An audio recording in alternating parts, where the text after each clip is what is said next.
All right, so we're doing another lessons episode. It's currently the 16th of October 2024. I have bunch of lessons I learned or thought about this week that I'm very, very excited to share with you guys today. Let's jump right into it. Lesson 420, 420. Quitting Instagram has been so freeing. I now no longer know what people are up to. I feel at peace.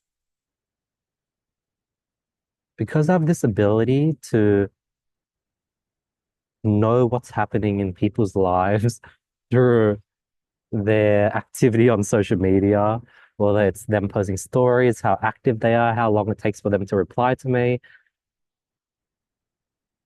Because I have that skill, when I'm using Instagram, I know with a high degree of detail what's going on with like 30, 40, 50 people in my life. And that is not healthy. Back in the days, you had no idea what all your family and friends were doing or what they were up to.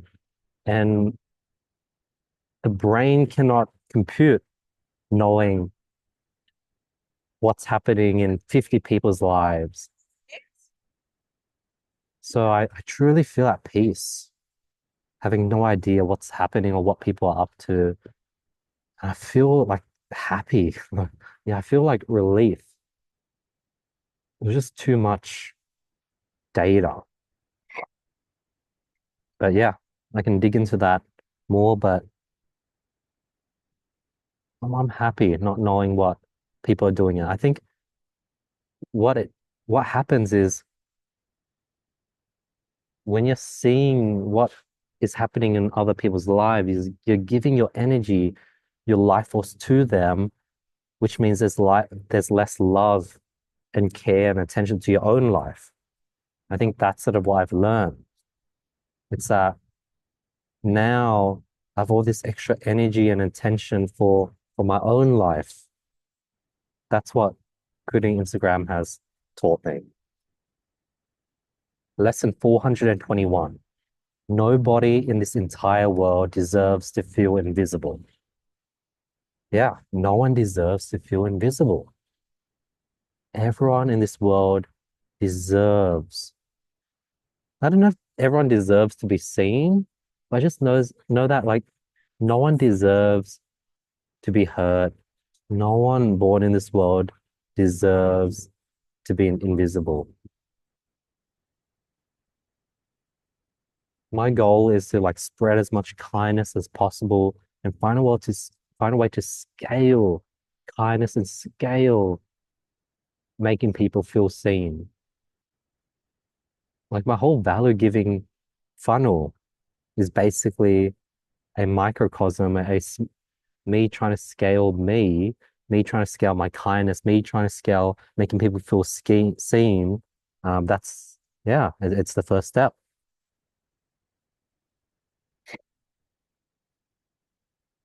Lesson 422.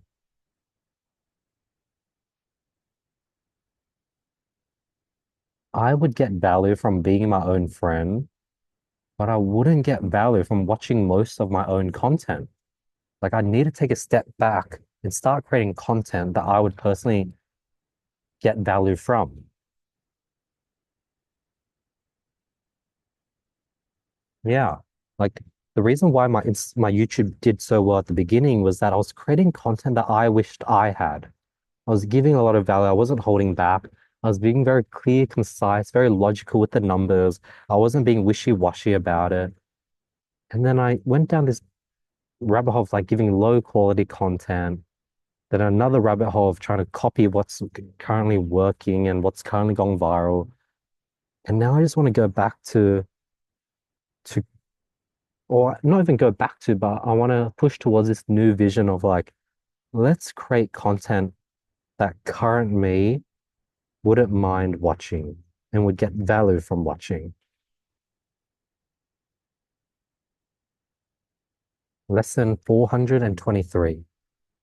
When a person gives you a critique, when they question something you do, when they give you a different angle or perspective, rather than trying to counter it, share what you do, justify why you're doing what you do. Try to see and hear what they're trying to say. Don't let your ego let this lesson go to waste. Because if someone is giving you another thought, a critique, even if they're not qualified, listen to why they might think that way.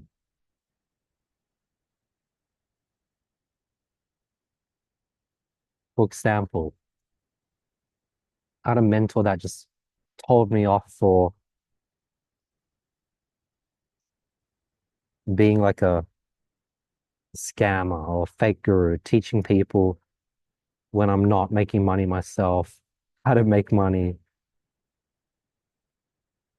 telling me that I should not have a G-Wagon if I couldn't afford to go to his 12K mastermind, all this stuff. Now it's easy to just like brush it off, but like let me try to truly see what he's trying to say. He's trying to say, hey, I care for you. I want you to win. So I'm going to give you this hard advice.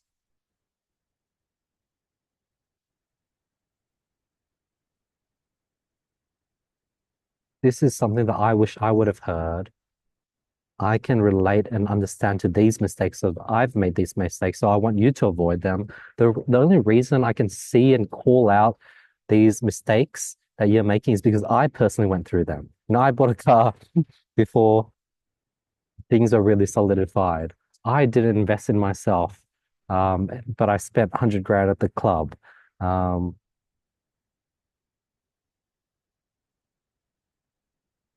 I often felt scammed when I paid for people's time or mentorship or coaching to then find out that they weren't qualified to do so. So I know what it feels like to be on the other end. Hence, I waited until I was truly making large numbers before I started teaching people drop shipping and doing my masterminds. So I think that's what he's trying to say. It's easy to use my ego and be like, fuck, he just annoyed that this young guy is doing well and has a nice car. And like my ego can easily get into the way and I lose that valuable lesson that he's teaching me. And after hearing that, now I know that I should, okay, one, because I'm not doing big numbers with drop shipping personally anymore, I need to be showing transparent case studies of me helping students achieve big numbers through my advice. Show how they came to me with no experience, how I would give them advice, how that would lead them to do big numbers and hit success, and push that rather than push my own knowledge. Because when I'm pushing my own knowledge, the person that's currently doing, 500,000 a month, he's gonna have that edge. He's gonna come off with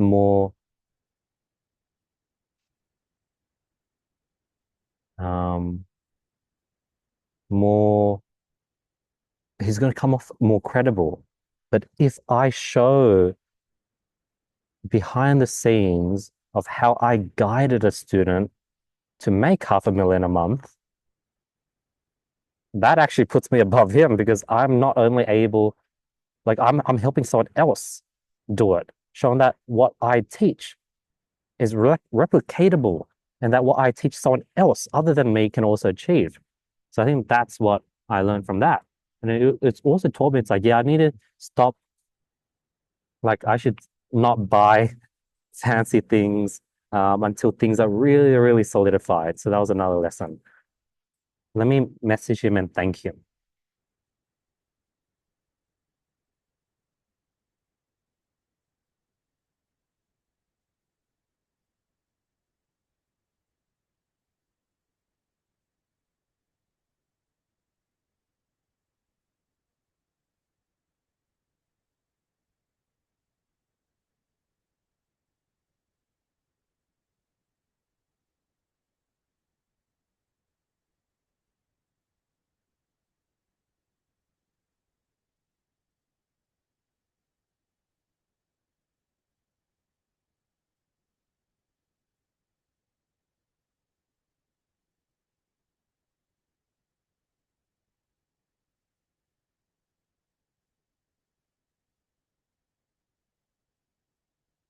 What was his name? John Martini. Let me pause this. Yeah. Yeah, I just sent a message of gratitude. Yeah, it's hard because like I think if I was giving myself advice, I would have done it differently. And I definitely do see like I could definitely frame the advice in a negative way, but I just chose to see it in a positive way. Um, like little things like learning that, like the fact that he was like, hey, like one of the things he said to me was like, hey, Andy, like based on a lot of your questions, you ask a lot of brokey questions. Like you're asking how to save like fees on Amex, this and that. Like you ask a lot of brokey questions. Um, now what he's trying to say, it's like, hey, I want you to think bigger. Right now you're thinking small. Like you asking questions like, hey, how do you go about hiring editors that are good? Like I don't do the hiring. Like I have someone else doing the hiring for me. Um, so that's like a brokey question. Um, it's him saying, hey, like you need to think bigger. Yeah, I think that's what he's trying to say. Um, obviously, I've mentors that are more successful that would never say that to me and would not see that level of curiosity in a bad light and would not be insecure or get annoyed of these questions that they can't really answer. You know, when I asked him, hey, like, do you have like when you move to Malaysia, do you have a Malaysian bank account and credit cards, or do you use your own Singaporean credit card, and then just deal with the fees? Or like, how do you go about hiring editors that make good clips? Like these questions,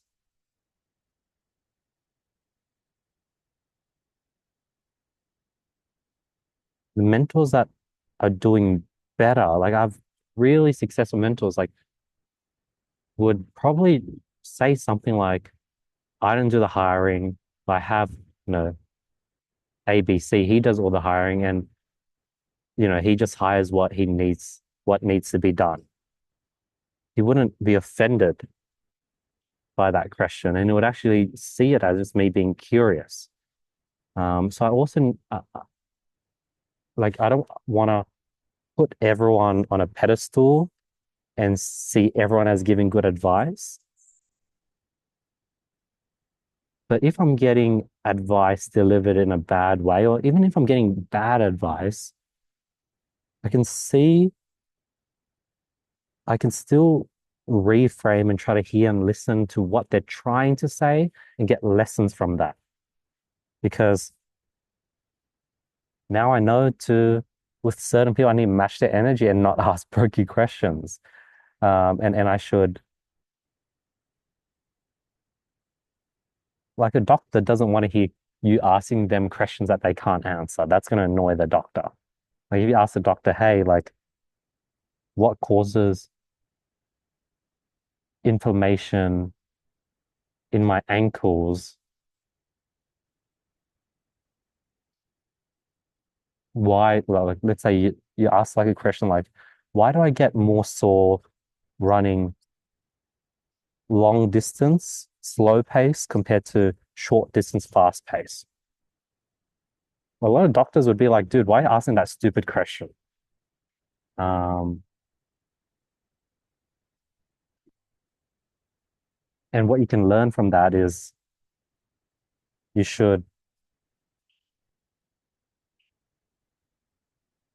figure out and better adapt and better read what people are knowledgeable in and focus on that, focus on what they want to talk about, and try to quickly gauge what they might not be interested about or what they might not be knowledgeable and avoid asking questions about that.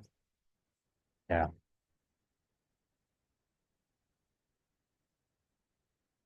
Lesson 424.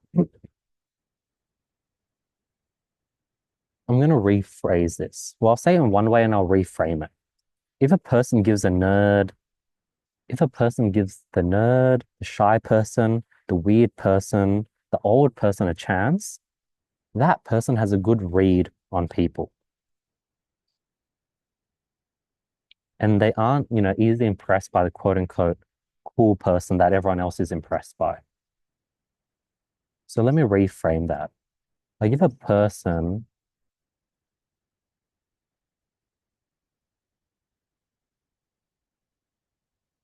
dislikes or shows discontent towards a sort of quote unquote weird person or quirky person and can't see through that, that person doesn't have a good read on people. And that itself is a red flag. Like I have a quirky friend and I could sort of see it. I understand underneath that quirkiness, there's a level of care there. There's a level of loyalty. There's sort of accountability. And that's why I sort of spend time with this friend, despite how quirky and weird he might be. And I could see this girl sort of shun him, sort of be a bit sort of like keeps arm's distance at him. And she definitely gives off a vibe of like being a bit maybe arrogant, a bit prideful in the fact that she's adventurous and likes to hang glide and do long hikes and has traveled a bit. Like that's a red flag. Like I'd want to have a partner that can see the amazingness within my weird friend, just like I do. And I think I saw it from the get-go. Like when I met him at my friend's graduation, he was yelling out, Sonny. Yeah, he was just yelling out like from the get-go. I knew that this was like a loyal person that treated others how he'd want to be treated. And it's ironic because this girl thinks she's good at reading people, likes to, psychoanalyze people, but she's actually not that good at it. Yeah. It's the people who think they're good at reading people that aren't good at reading people. Lesson 425.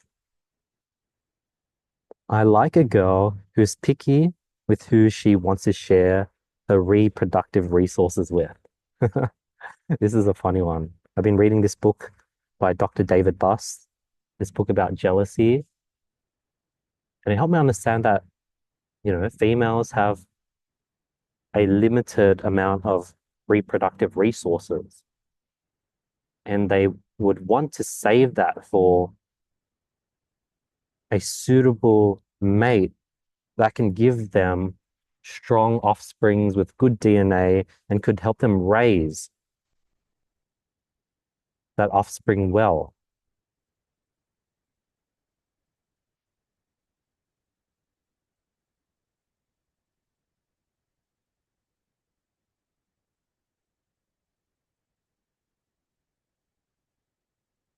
So therefore, like a girl that is pretty, quote unquote, easy,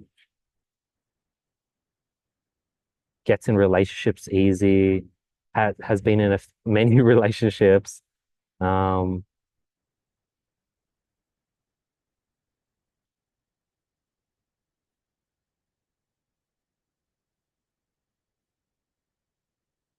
it means that she's less invested in creating really strong offsprings. Like if I want to create amazing children, I gotta be picky with who I partner up with. And the person that I need to partner up with, they also need to be very picky. And I think the reason I wrote down this lesson, it was giving me more clarity on why I've always been very picky and why I find it less attractive when a girl has been in quite a few relationships compared to girls that only have been in one relationship. I find that much, much more attractive. Like I find it attractive when someone is picky. Um, yeah. And I think it means that this person, and I also understood what it means to be picky. Like being picky means I want to be, I have limited reproductive resources. Therefore, I need to choose wisely. Yeah, that's not like a picky person has that mindset. And I think that's the right mindset to have. Lesson 426. God made this world for you. It's all for you. Like I'm living in this world right now and it's beautiful.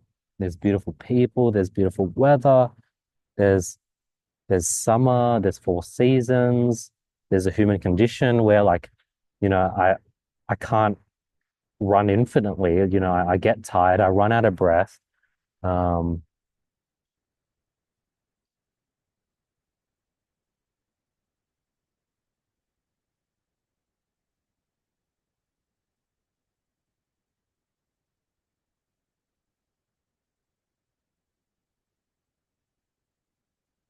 like why else has this all been created if not created for me and for you?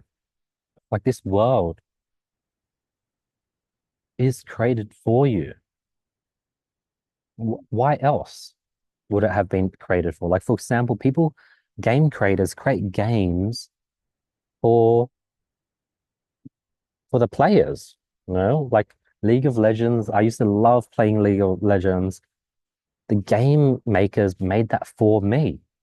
Like, why else would they make a game if not make the game to give players a fun experience that they can escape into? Like, why else would this world have been created if not for you? And I think that's what I've been starting to tap into. And let's say I'm wrong. Let's say that the world was created with no meaning at all. Is there any benefit to having the thought that, like, hey, like this, I've just been born and this world just exists and there's no meaning behind it? Like, would that mindset, like, is there any point of having that mindset versus the mindset of like, wow, this is a beautiful world that has been created and made for me. God, Jesus made this world so that I can enjoy it. Lesson 427. The biggest growth occurs in the absence of people. It's crazy. Like there's been some friends that things have been going on. We just haven't had a chance to hang out. And ironically, in the absence of them, I have another friend in mind. She's on a holiday trip and she's on a like a 1 month long holiday trip. And I could just feel I've been growing a ton being apart from this person.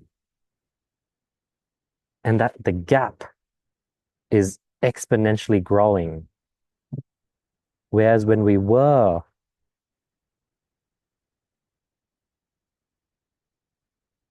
in each other's presence, we were hanging out here and there, you know, once every week, once every 2 weeks, the growth, like there's a reason why they say you're the average of the five people that you spend your time with. Because the people you spend your time with, there's a string attached. And if you're trying to grow and you're ahead, You're having to pull them along. Obviously, the other way works around. If you hang out with more successful, they're pulling you along. But in the absence of that, there's now no longer a string tethered. So you're able to grow at a much, much quicker pace. And they don't have a string attached to you. So they're not being pulled up by your growth and your presence. So as a result, fast growth occurs in the absence of people. That's when you can really move at a quick pace. Hence, you want to surround yourself with people that are doing that are much, much more successful than you. There's only like one or two people that come to mind. Yeah, like two people that come to mind, two people that I really respect and sort of are like flawless to me. And these people are like 100x where I am from. Because when I see people that are maybe only 10x from me, I see so many flaws from ego to overconfidence to lack of curiosity to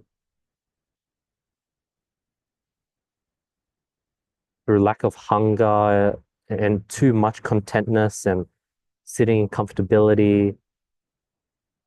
But the people that are like the people that I respect, wow, they definitely, I need to get more time with them. Because if I spend time with the people that are 10x me, I'm just gonna fall into the same mistakes that they do. Yeah. Or just spend time being alone. That's another solution. Be alone. You'll grow much quicker. Read books, listen to podcasts of people you respect. Lesson 428. When playing the sibling guessing game, I do this game where I try to guess if someone has siblings, if so, how many, older, younger, boy, girl, how many, age. If I get it wrong and I struggle, there's a higher likelihood I would be friends with this person. And I think it's because if someone is easy to read and I'm able to easily predict their family setup, that means there isn't much breadth in this person.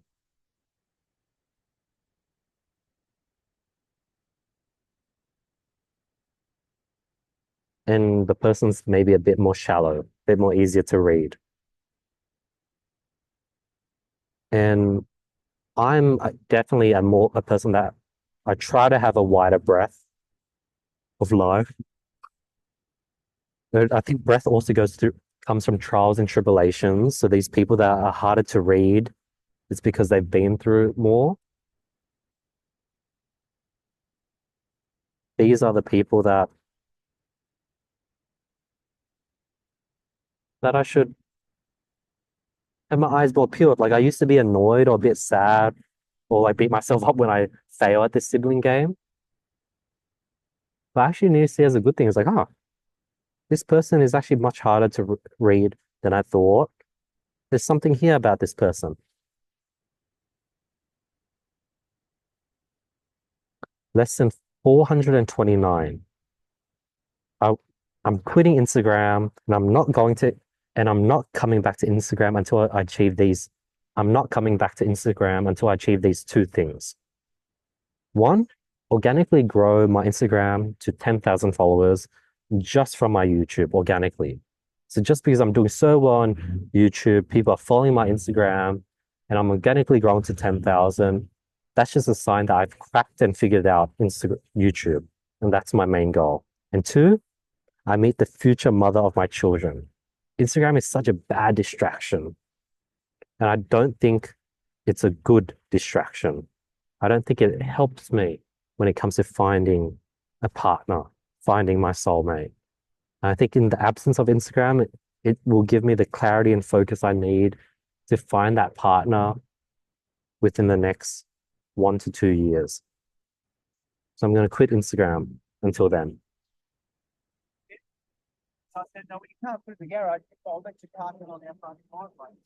Lesson 430. You ironically get rewarded for matching people's energy compared to overgiving. You know, when you're chatting with people, there's a strong desire to overshare, talk about things that you've been bottling up, talk about things that you want to vent out about. But you, but ironically, like when you do that, so it reminds me of my dad. He just calls and vents, and it's such a bad experience that we don't want to call our dad. Um, oh, I've had that happen yesterday when a friend called. I didn't pick up his first two phone calls. He called for the third time, so I thought it was urgent. And I picked up and he just vented. He just was annoyed about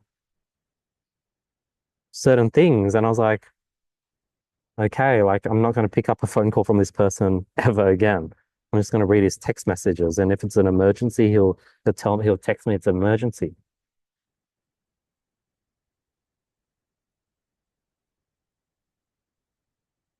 So coming back to what I was trying to say, versus if you hold back things that you wanted to share just because the other person is sort of in a more low energy, not talkative mood, for some reason, by matching their energy, you leave with them wanting more of you. Now, why is that so?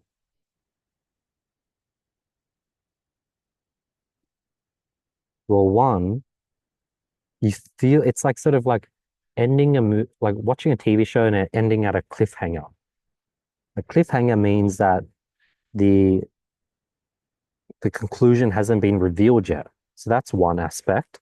You just haven't revealed a lot of things that you wanted to review, so you leave them on a cliffhanger. Two, they feel very seen and heard when you are mirroring them and they're matching you.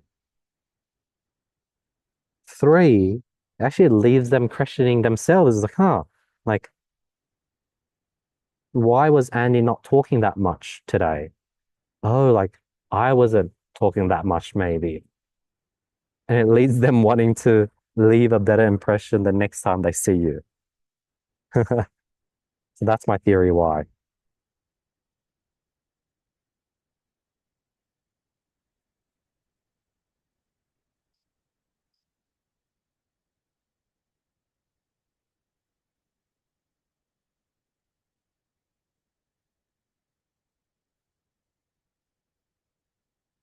Lesson 431.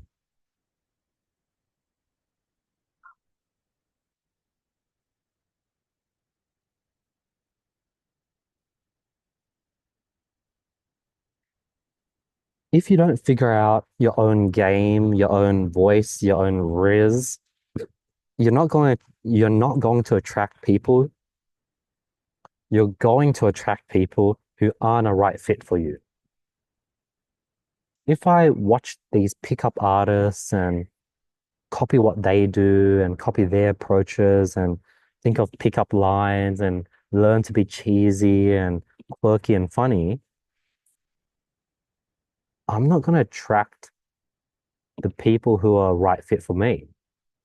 Like what I do is I like to listen. I like to be kind. I like to be calm. I like to, like, this is just me being myself. I like to I like to be curious. I like to dig into their life story. I'd like to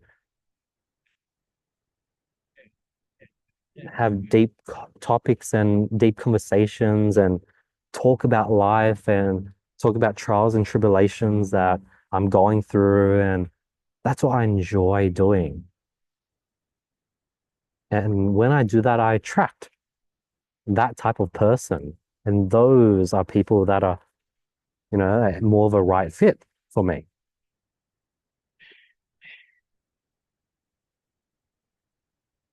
Yeah.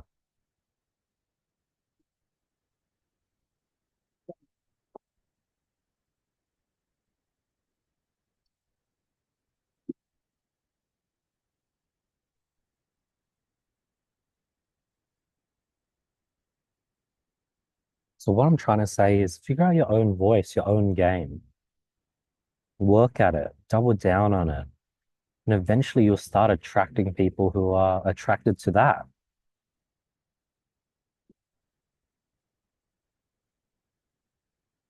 And luckily, when that happens, it's going to give you the affirmation and confidence you need and want to know that, hey, like this is working and it will allow you to do it even more. And I think that's sort of where I'm at. Like I have people that really like me for who I am, for me being me. And it gives me the confidence to be even more me.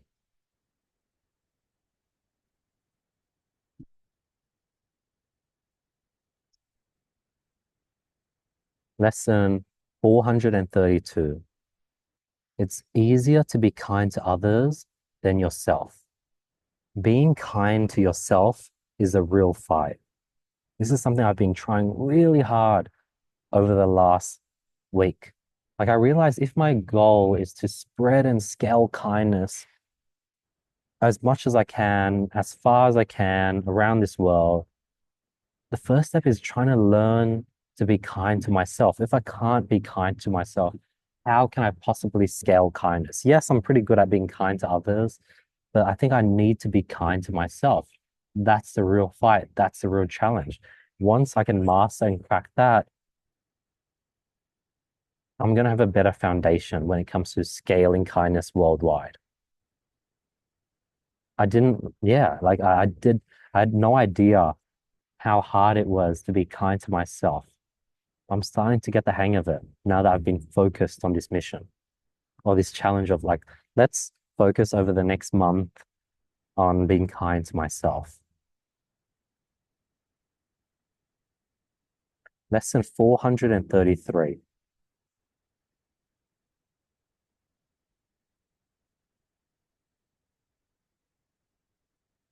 By loving people for who they are, you'll truly be able to see why they aren't a right fit, helping you move towards the one. You know, I often meet people and become infatuated. It's like, wow, like this girl is so cute. She's so cool. She's so kind. But, you know, maybe she has a boyfriend or, well, like, let's use this example, but she has a boyfriend. So there's a bit of like, sort of like, there's a war there. And now I'm sort of left, you know, a bit not sure. Versus if I truly love her for being who she is and in her setup, I'm able to see, okay, so this girl is like super cool, super kind, super bubbly, joyful. Like, what an amazing person. And in doing so, I'm also able to see that, like, okay, why isn't she the right fit? Like, I feel like there's a bit of like an experiential gap. She's, you know, she's not someone that I would be able to go deep with. She's not someone that is really, you know, strongly like a striver, someone that wants to grow and be better. You know, there's a reason why she's settled for this guy that is, you know, the opposite of me. I wouldn't say the word loser, but he's sort of um like there's a reason why she's been with him for 8 years and nothing has happened. And there's a reason why she is pretty defensive when I ask simple questions about, you know, her tattoo. I was just curious. I was just having, starting conversation. See, by truly loving someone for who they are, you're able to truly see why they're not a right fit. Let me try this exercise again. Another friend of mine, super bubbly, fun, kind, thoughtful, inquisitive, fit, good energy, but sort of like we're sort of a bit different where, I'm more not depressing, but I like to sort of, think about like, what's the purpose of life? Like, I've come from a more tougher background, been through a bit more adversity. Like I can see that we can't relate on the not trauma, but like the difficulties that I've had to go through to get to where I am. I can see that,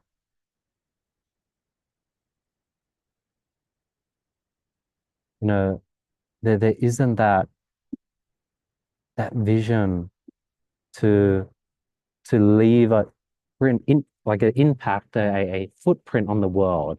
She's quite content with a sort of 9 to 5 job. Um, I can also see the lack of enthusiasm to for her to put herself in tough, rough situations and purposely sort of take on responsibility. Um, yeah, I could also see that she's a bit too easily swayed by people, their opinions, and if luckily she has good people around her, so she's being swayed in a good direction. But there's a bit of naivete there. See, so by truly loving someone for who they are and the person they are, ironically, you're less clouded and more, you have a better vision on the differences. Because let's say I didn't take this approach. Let's say I sort of was like, oh, you know, I like this person. I want to be with them. Um, but I can't for A, B, C reason. Like all of a sudden, th things bottle up. Your feelings bottle up. You start putting that person on a pedestal. You start being blinded to what they what you aren't aligned on, and start just overemphasizing on the things you are aligned on. You get frustrated that this person doesn't like you, or you can't be together for whatever reason, and you get annoyed that they don't want to hang out with you. Now you're chasing, and the more you chase, the more they pull away. And then for some reason, because you're in this bad loop, you want them even more, versus the approach of truly loving them for who they are and seeing their flaws. And that allows you to keep and like not chase, keep your arm at a distance. Um, yeah.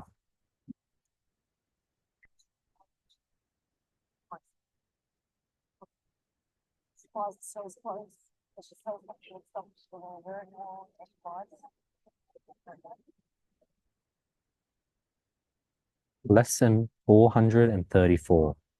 Testing. Yep. Still working. I lost my Instagram last week. I got it back though. But since my whole business, my whole social life, my whole communication was relying on Instagram, it crushed me. After 24 hours of being bummed out and not getting it back, I was like ready to live a life without Instagram. I didn't have too much conviction behind it, but I was like, hey, this is not a good thing that I'm hurt by this. Like, I need to figure this out. I was like, I want to make some real changes. Like by day 2, by day 3, I was like, if I, even if I do get my Instagram back, I'm quitting Instagram. I'm living life without Instagram. I see how this is not good. I want to diversify my business. Like I was committed to making real changes. And ironically, the moment I was like really, really committed on day three, Instagram accepted my appeal and gave me my Instagram back. Now, most people in my situation where Instagram is amazing, they're getting so much attention, like they have girls watching their Instagram. It's great for sort of meeting people. They have a content team that produces high quality content that really shows off their amazing life. And they have it all on autopilot. They have this system set up. Like that's what I had. Um, they would probably go back to the old ways and continue taking advantage of the amazing situation they had. But I was determined to not let those 3 days of pain, questioning, decision making, realizations go to waste. Because if I went back to my old habits, went back to using Instagram like I always did, then all that painful over the 3 days of thinking I've lost my Instagram forever would have gone to waste. Like that pain would have gone nowhere. So I wanted to make use of the pain and make sure that it didn't go to waste and something was gained from this painful experience,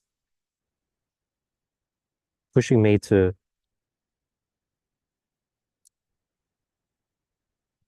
have a life without Instagram.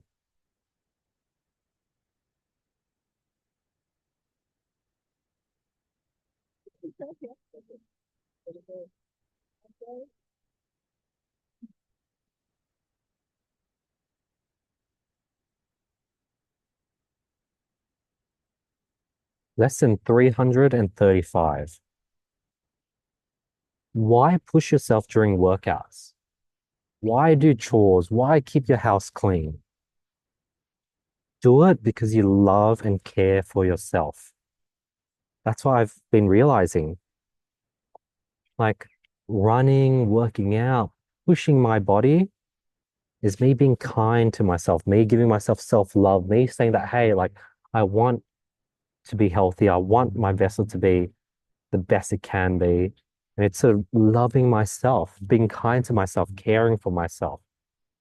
I want to have a nice house, clean house, because, I want to live clean. Like it's nice to live clean. It's nice to have a clean home, a clean bathroom. It's nice to look good, be fit. Like I started reframing all these tough, like I used to be annoyed to like exercise, to be like, huh, this is me being kind for myself. I'm doing this set for myself, for me. Yeah.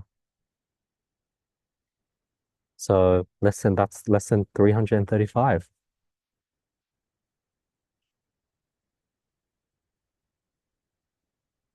Peace. That is the lesson for the week. I'll see you guys next week. Beautiful lessons. Yeah.